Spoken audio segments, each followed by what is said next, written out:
The NL East may just be the toughest division in all of baseball between the big spending Mets and Phillies and, of course, the defending champion Braves. Who will win the division this year? Our answers may surprise you. You are Locked On MLB.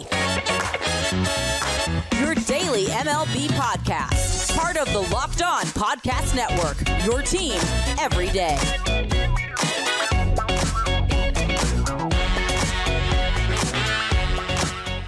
Hello, everybody, and welcome to a special edition of Locked On MLB, where we will preview the NL Central for the 2023 season. I'm your host, Daniela Bruce, and I'm an anchor for Locked On and broadcast reporter for the Detroit Tigers. Thank you for making Locked On MLB part of your day. We are a part of the Locked On Podcast Network, your team every day. On today's podcast, we will discuss who will be the king of this crowded division. Is it really anyone's game, or will it just be whoever has the biggest payroll? Where do the Marlins factor into this discussion?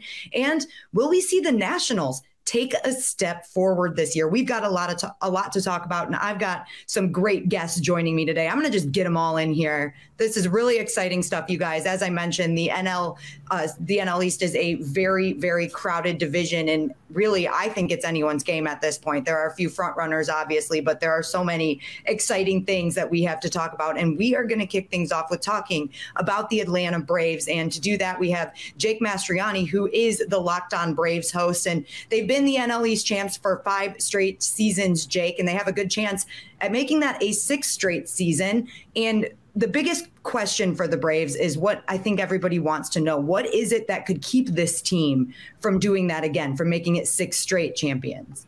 Well, it could be the Phillies. It could be the Mets. It could be regression. I mean, it's the toughest division in all of baseball, in my opinion, but no offense, Peter and Ryan, to the Marlins and Nationals, but it is a great division. And you saw last year, the Mets get out to a hot start. It took every little bit that the Braves had to come back and win that division. And look, on paper, and somebody asked me this on my podcast of the day, what worries you the most? This lineup, I think, is as deep as it's ever been. I think it's certainly capable of winning the division again, winning a World Series, but there's always those concerns. What if Acuna doesn't ever get back fully healthy? What if Charlie Morton doesn't have a bounce back season? What if Michael Harris and Spencer Strider have a sophomore slump? I mean, there's questions like that that concern you, but I don't think I've ever been more confident in the depth of a Braves roster going into a season. And can you just give us a comment on the addition of Sean Murphy? They signed him obviously quickly to a 6-year extension. What does he bring to the Braves lineup? Yeah, I mean, the Braves may have had the best catching tandem in all of baseball last year, and then they go out and get Sean Murphy, which I think is a forward-thinking type of move with the rule changes and the bigger bases and perhaps more stolen bases coming into a game. He has an elite arm. He's an elite pitch framer. He's just an elite defensive catcher behind the plate. So I think that's going to add a huge benefit to the Braves, just kind of that up the middle defense, getting somebody behind the plate who's a veteran back there now and considered one of the best, catchers defensively in all of baseball. So again, it's not a move anybody was expecting this offseason from the Braves. They already had 2 really good catchers, but I think it's more of a forward thinking one with the rule changes that are coming. I think it's going to be a huge benefit for the Braves. All right. Well, it sounds like we like the Braves' odds at getting their 6th straight NL East title, but there's a couple teams that could actually, like you said, Jake, prevent that from happening. And one of them is the Mets. I talked about them being one of the biggest spending teams in the offseason. If they were to win the NL East this year, Ryan Finkelstein is the host of Locked On Mets. He's joining us today. As I mentioned, it could be the 3rd NL East title since the turn of the century for the Mets this year. Do you think that's going to happen? Is this the year that they could come away with an NL East championship?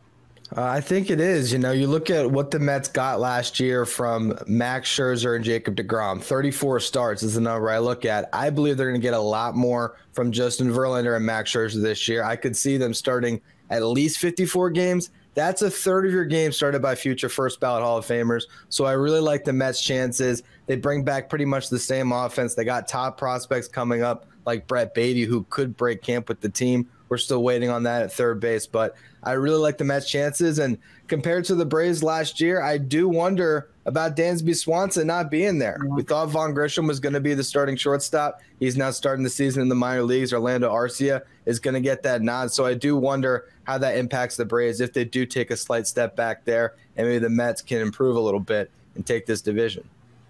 The Detroit girl in me has to ask about that tandem of Justin Verlander and Max Scherzer. Are you confident in the fact that this team is building around those two? Obviously, they're aging a little bit. They're getting up there in age, but are you confident in those two as the 1-2 punch and really the heart of this Mets team?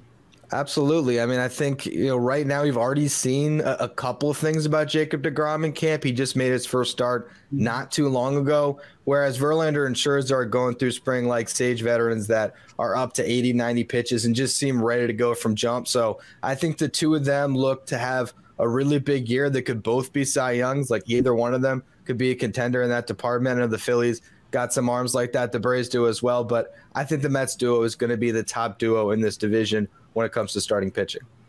Breaking my heart. They make it to the World Series. It's going to break not only mine, but everyone in Detroit's heart as well. And we haven't even talked about the team that represented the National League in the World Series last year, which is the Phillies. Connor Thomas of Locked On Phillies is joining us. And there was some good news for the Phillies, who chose not to put Bryce Harper on the 60-day IL leading into the season. What chances do you give the Phillies, Connor, at getting the division crown in 2023? It's going to be tough. I'm going to say basically the same thing I said last year, because while the Phillies improved, so did the Mets, so did the Braves. I mean, you're looking at it, all due respect to the guys in the middle here on your screen, a three-team race that's super powerful in this division. But what I tell Phillies fans all the time when they tune into Locked On Phillies is you don't have to win the division. Would it be nice to win the NL East? Yes. But this division is talented enough that even the second or third team that comes out of this division can obviously make a run like the Phillies did last year. And as long as you have, I don't know if you can see it on my bet, that guy. Yeah. A little Trey Turner action. I think the Phillies are going to have as good a look at it as anybody. So looking forward to a good year from them. And even if they don't win the division, it's going to be a fun year in Philadelphia. And what would you say are the biggest concerns? I like that you're tempering the expectations for fans, right? If you don't win this stacked division, there could still be some positives. What do you think the concerns would be that would prevent them from being the crown of this division? Well, the tough thing when you have a team that makes a deep playoff run for the first time is you have a lot of guys, especially your starting rotation, that see the most amount of innings that they've ever seen in their career on their arms. You couple that with the lockout, and then you've got a real short offseason. You've already seen Ranger Suarez with some forearm tightness. Zach Wheeler hasn't looked great in spring. Who knows how Aaron Nola is going to react with his arm. And it's just a lot of innings on these guys' arms. So you could see a little wear and tear early on in the season while these guys try and get stretched out. And that's kind of what you're looking at, along with the Bryce Harper injury and when he returns. Just questions about how these guys hold up following a really long campaign in 2022. And again, the Tiger girl coming out in me, I just can't help it. But Nick Maton and Matt Vierling seem like really great guys. I got to spend a few days in Lakeland with the Tigers for spring training, and we're happy to welcome them here to Detroit. What do you think of them? They're absolutely awesome. If you could see the way I got a chance to be in the locker room when they were celebrating for a couple of those playoff series wins. Those guys can party. They're great locker room guys, though. They're really good young players, and we were sad to see him go. But Gregory Soto is going to be all right here, I think, as well. He'll do well for you guys, too. We're a big fan of his as well. All right. Today's episode is brought to you by FanDuel. With the MLB season upon us and the NBA playoffs right around the corner, now is the perfect time to download FanDuel, America's #1 sportsbook, because their new customers are going to get a no-sweat first bet up to $1,000. That's bonus bets back if your first bet doesn't win. Just download the FanDuel Sportsbook app. It's safe, it's secure, it's super easy to use. Then you can bet on everything from the line to the spread to point scores, three-pointers drained. Plus, FanDuel even lets you combine your bets for a chance at a bigger payout with a same-game parlay. Also, today we're discussing the NL East. If you want to bet on who wins this division, you can find the Braves plus 100, the Mets plus 155, the Phillies plus 400. If you're really crazy, the Marlins plus 4,000 or the Nationals plus 25,000. Don't miss your chance again, though, to get that no-sweat first bet up to $1,000 and bonus bets when you go to FanDuel.com/lockedon. That's FanDuel.com/lockedon to learn more. Make every moment more with FanDuel, an official sports betting partner of the NBA.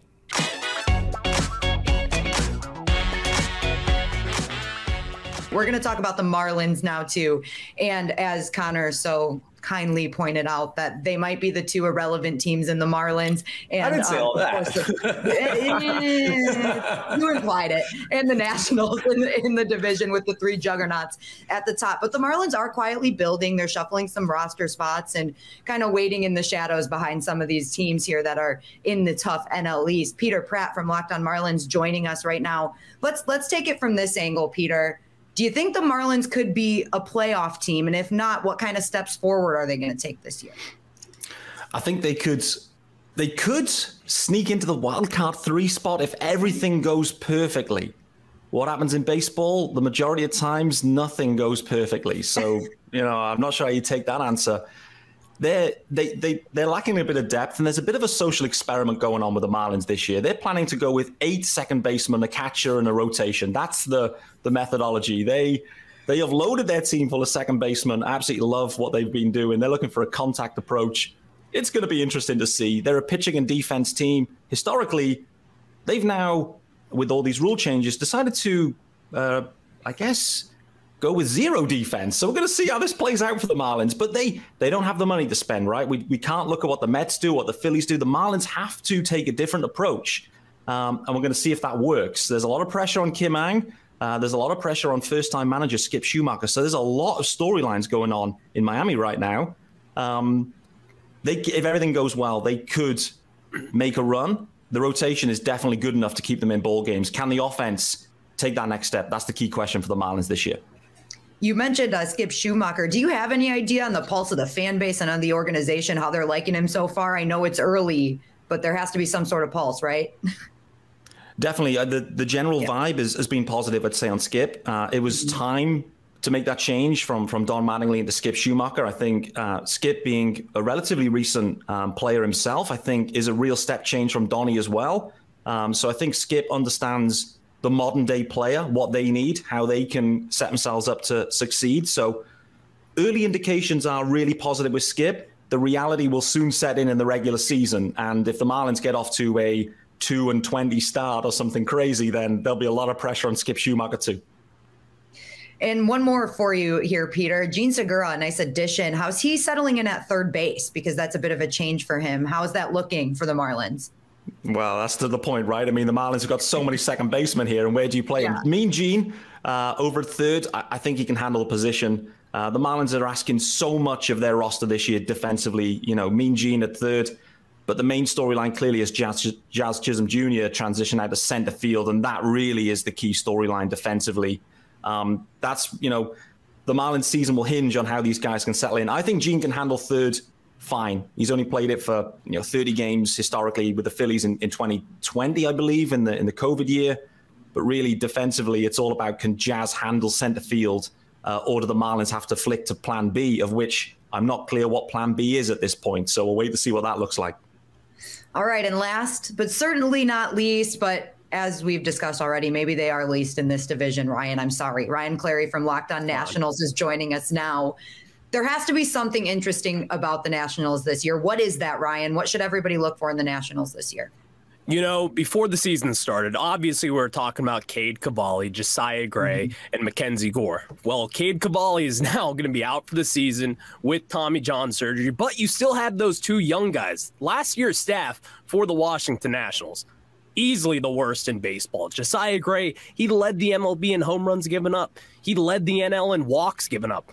This is a staff that desperately needed improvement, and I think Mackenzie Gore and Josiah Gray taking those steps up this year will actually be something fun to watch for. And then even later in the season, you'll get a #1 prospect, or a former #1 prospect in the system, Robert Hassel. He should be making his debut at some point this season, so that is some fun stuff to watch for this year, as we won't really be competing in the NL East.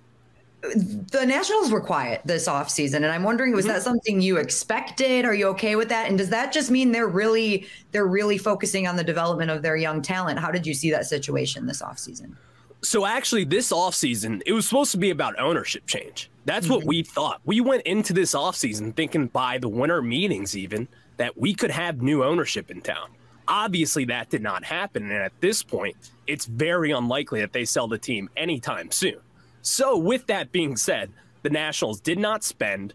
They were quiet. And also, they're in the middle of a huge TV battle right now with the Baltimore Orioles, and that hasn't gone anywhere either. So it's been a quiet offseason. It wasn't supposed to be, but it's been a quiet one. All right. Well, we're going to get to the fun question here because, like we said, this division is going to be really hard to predict, and it's going to be a really fun division to watch for this 2023 season. Who's going to win? who is going to win the NL East? And we're going to go around the table here, and you're all going to give your reasonings. I don't mind if you pick the same teams. That's okay. But give us your reasons to back it up. And Ryan, since we were with you talking Nationals, who's going to take the crown on the NL East this year? I think it's the Atlanta Braves, With the Braves, this is the thing. With the Mets, I know Max Scherzer. I know what he can do. And he's going to be healthy. I have full faith in Max Scherzer staying healthy this year. And then you have Justin Verlander as well. The Mets are a very solid team. But then I look at the Braves. I can't unsee what they have done forever. They are consistent, even if they don't have the depth that they had in the farm system anymore. I guarantee you at some point this season, someone will come out and he'll be an impact player for them if they have any injuries of any sort. And obviously with Grissom, I think at some point he will get the call up. He will be the shortstop. And I think he is a huge difference maker as well. So it's hard to pick against the Braves at this point. We've seen it time and time again with them. All right, Jake. Well, Ryan's pretty high on the Braves, and you didn't seem to have many critiques for what could go wrong for the Braves this year, too. Who do you think's taking the division? Is it the Braves?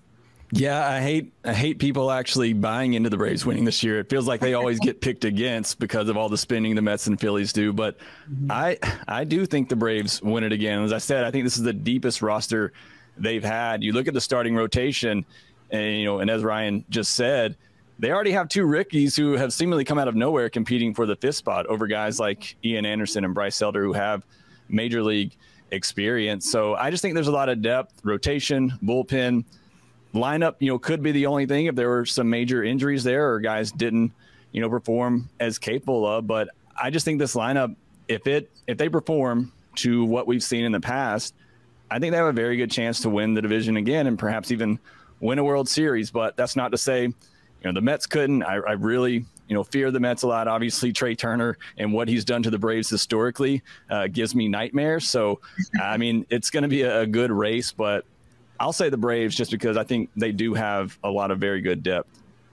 I'm really pumped to tell you about our new partner and the sponsor of today's episode, the mobile game Ultimate Baseball GM. If you're like me and you've dreamed of becoming an MLB GM, you now get to live out that dream. It's unbelievable what this game can do for you. You can manage every strategic aspect of your team, play through the season, lead your team to glory. You're responsible from everything where it comes down to hiring the right coaches and staff, managing team finances, scouting and drafting players, managing difficult personalities, navigating your franchise through free agency and all of the ups and downs of a season. All of this in a challenging and realistic game world.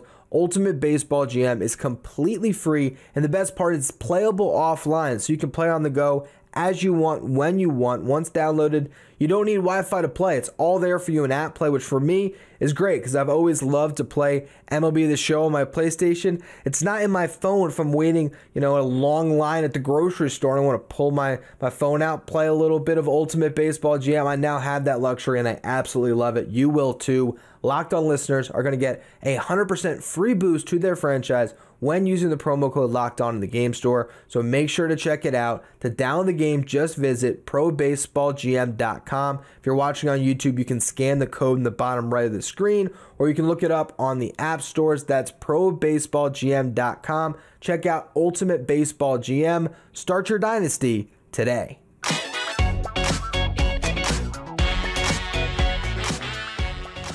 Okay, so clearly scared a little bit by the Phillies and the Mets, the big spenders in the division. Let's start with the Mets. Ryan Finkelstein, tell us who you think is going to win the division, and is it going to be your Mets?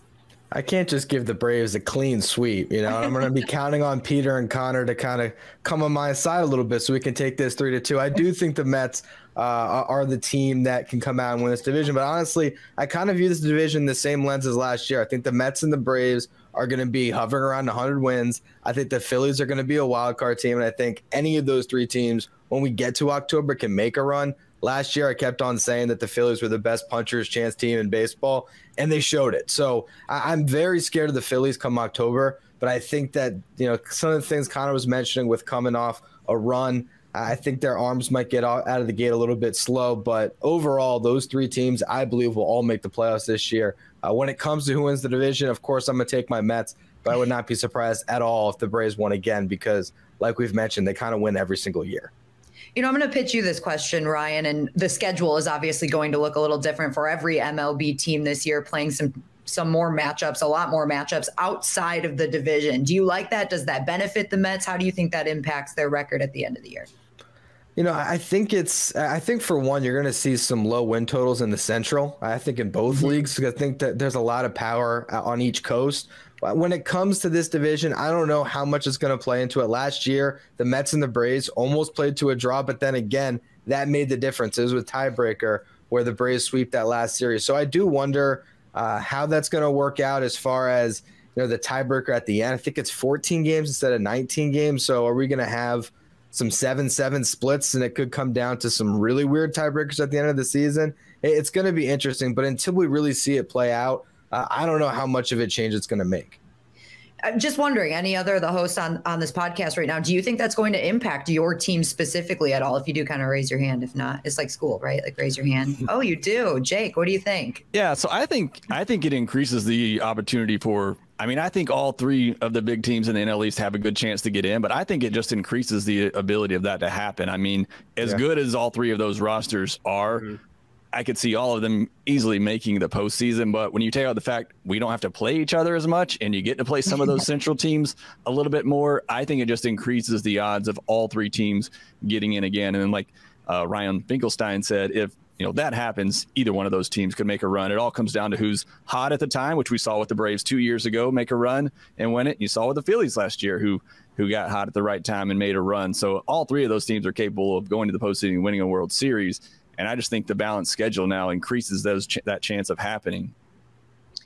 All right, now we will move on to talking about the other big spenders in the division, in the Phillies. Connor, what do you think? Who's taking the NL East crown? Listen, you're really going to make the Philly guy say the Phillies are going to win it, but I'll play that card here. It's kind of what we do in this city.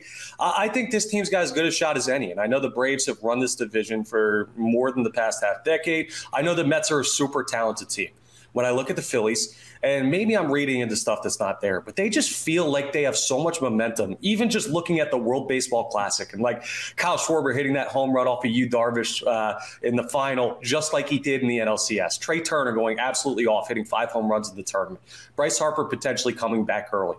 Something about this team just feels like they've figured out that they can win, and I feel a really good run from them this year. I think the rotation's underrated. I think Taijuan Walker is a huge addition, and if he slots into the 4th spot in your rotation, you're in solid shape, especially if Andrew Painter can get healthy and make a debut as the top pitching prospect in baseball once he gets over a UCL sprain. So there's stuff that has to go right for them to jump the Braves and the Mets. I'm not saying the Phillies are going to walk to an NL East title, or anybody is. And I think all three teams make the playoffs when we talk about the top three. But sure, I'll pick the Phillies to win it. Why not? No one had them going to the World Series last year, and I think they're a 90-plus win team, which definitely puts them in the conversation.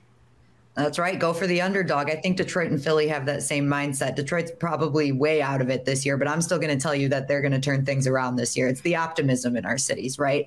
But you did mention Bryce Harper, and I want to ask you, because obviously he's going to come back at some point. That's been pretty clear. But even without Bryce Harper, you think this team can be competing for that NL East title? I'll tell you what, the lineup the Phillies are going to roll out on opening day without Bryce Harper is better than the lineup they rolled out on opening day last year with Bryce Harper. They moved Didi Gregorius is now gone. Gene Segura is now in Miami, and you upgrade there by putting Bryson Stott in his natural position of second base. And Trey Turner, even though we love Gene Segura, is an upgrade in the middle infield from him. And then you get Brandon Marsh, who's a better player than your new friend Matt Vierling out there in center field, who's put in a lot of work this offseason with hitting coach Kevin Long. So the lineup's already improved without the guy who's an MVP caliber player. So when you add him back in, that's just going to be a huge boost to them. I think they can easily withstand the time that they miss Harper, especially now that it looks like he's back ahead of schedule. All right. Well, you've convinced me. I'm going to keep my eye on the Phillies this season for sure. Peter, what do you think? Who's taking the title here in the NL East? Let me just start with the fact the Marlins have never won the division before. And 2023, that will continue, I believe, unless something goes crazy. It'd be wild. So Less I'm not optimism in Miami than Philly. Okay, we get it. There's been a lot of optimism in Miami recently for the WBC, which has been amazing. How great has it been to see Lone Depot packed out like that and those kind of attendances and that kind of fandom going on there. I'd love to see that in Miami during the regular season. I'm not convinced that will continue, maybe opening day, but overall for me in this division, I struggle to see past the Braves. I just feel like their roster is the best roster overall. I also believe they, by some distance, have the best GM in baseball as well, actually. And so they won't be done. There's always a plan with the Braves. There always is, and you never see it coming. That's the thing with the Braves. The news drops, and no one has heard anything about it until it's happened. Left scratching head going, wow, the Braves have done it again. I think the Braves actually win this division by some margin, actually. I know maybe we're expecting a head-to-head with the Mets and Braves a little bit like last year, but I can see it being by some distance this year. I think the Phils are in the mix. The Mets are in the mix, clearly. As all the guys say, I think 3 of them do make the postseason. Wouldn't it be wild if there was 4 teams from the NL East that made the postseason? I know it's hard with the schedules, but if everything goes right for the Marlins, who knows? They could sneak in wildcard 3. You say it's hard for the schedules, and we did just talk about it, the fact that the schedule's changing a bit. You don't think it benefits the Marlins a little bit to be playing against some of the weaker division opponents instead of the top 3 teams in their division? Oh, 100%. In terms of the impact here, like for the Marlins, this is a really big impact and a really big change because they are fighting for a wildcard 3 spot. That's the objective at the start of the year, apart from winning the division, clearly. But I do think this really does help the Marlins. If they start hot, and their schedule is really tough early on, actually, mainly because it's against all the NL East guys. But if they start hot, get to the deadline, and are buyers at the deadline, who knows? Like this does help to play some of the weaker teams potentially instead of playing an extra 15 games against the other 3 from the beast from the East. So yeah, I think it's a really positive change for the Marlins. We'll see if it plays out. They have to start hot. There's a few free agents there, pending free agents on the roster. They will be sellers if they're adrift, and so that's clearly the concern, that they will be sellers again, and it'll be another year without the postseason and a division crown.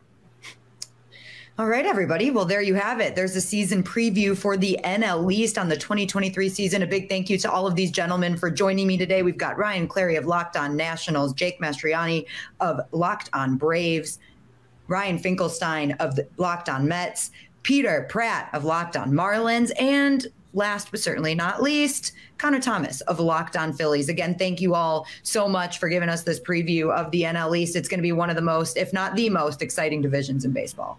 Thanks, and of course, a big thank you to everybody that's listening to Locked On MLB, this special edition of the NL East preview for the 2023 season. Make sure you stay locked on, subscribe on YouTube or anywhere you get your podcast. This has been Locked On MLB. I'm Daniela Bruce. We'll see all of you guys next time. You are Locked On MLB, your daily MLB podcast. Part of the Locked On Podcast Network, your team every day.